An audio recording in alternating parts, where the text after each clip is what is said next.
Hi everyone, welcome to the Highlights from Ukraine podcast, your daily audio summary of the latest news reported in the Ukrainian media.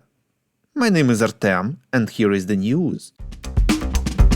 For 764 days, Ukraine defends itself against the forces of the Russian invasion. Last night, Russia again conducted a large-scale combined attack against Ukraine using drones, cruise and ballistic missiles.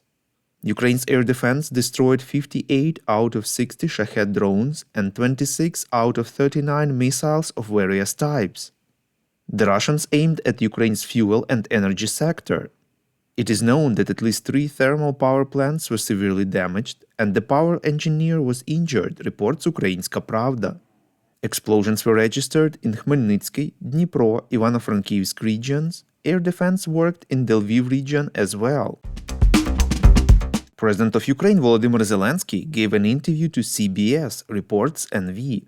In it, the head of state informed that the Russians may be preparing to conduct a new offensive which is expected late in May or in June.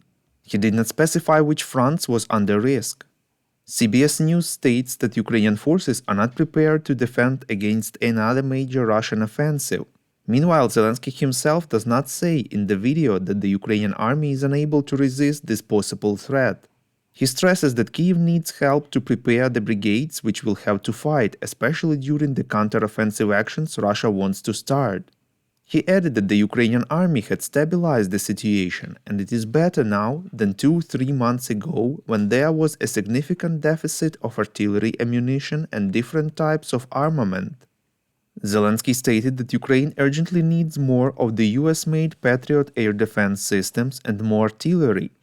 He reminded that 75 to 80% of the funds allocated to the military support of Ukraine stay in the US, as they are used to finance production of military equipment there. Zelenskyy was asked if Ukraine would lose without US help. Quote, "It is true, of course we will lose, not in one day, of course we will lose some of our territories." Unquote. The president reminded that Putin wants to completely destroy Ukraine and Ukrainians as he doesn't recognize their existence. Quote, "At the moment it is us, then Kazakhstan, then Baltic states, then Poland, then Germany, at least half of Germany. He will come back, he will not forgive the 80s and then the 90s. We don't need to change his mind, we need to change him, we need to replace him." Unquote.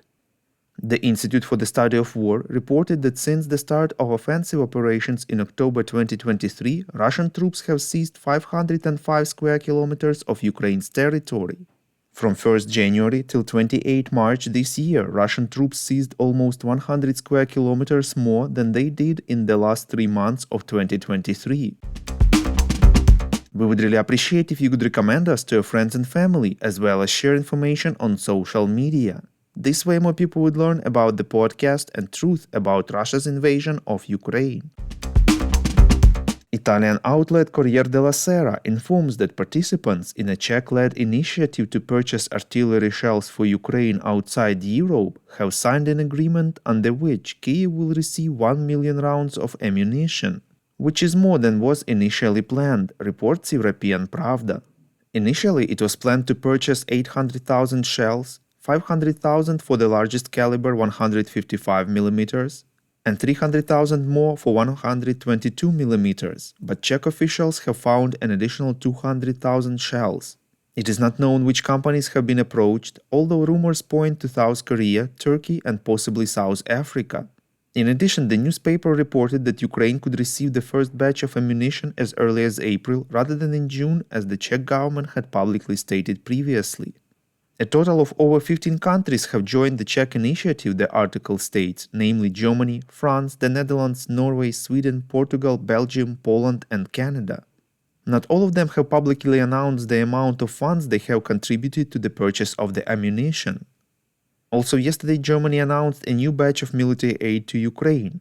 It includes 18,000 rounds of 155 mm ammunition and unspecified amount of ammunition for Leopard 2 A6 tanks, as well as 14 Vector and 30 RQ-35 high-drone reconnaissance unmanned aerial vehicles.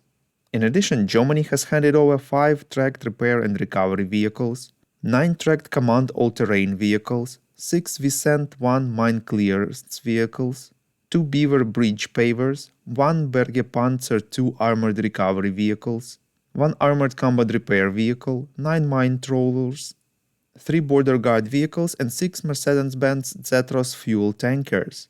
The package also includes a SATCOM surveillance system, infrared cameras, Matador and GMG grenade launchers, camouflage nets, ponchos, and emergency power generators. The German government has also updated the list of aid it plans to provide to Ukraine in the future. The list includes missiles for Patriot air defense systems, 20 Marder armored fighting vehicles, and other equipment. Thank you for listening to the Highlights from Ukraine podcast. We're a commercial initiative of just 2 people, and we need your help to grow. Share information about the podcast, rate us in the app, subscribe to our Patreon. With your support, we are getting better. We call on you to demand from governments of your countries to impose the toughest sanctions possible on Russia and its citizens to stop their invasion of Ukraine.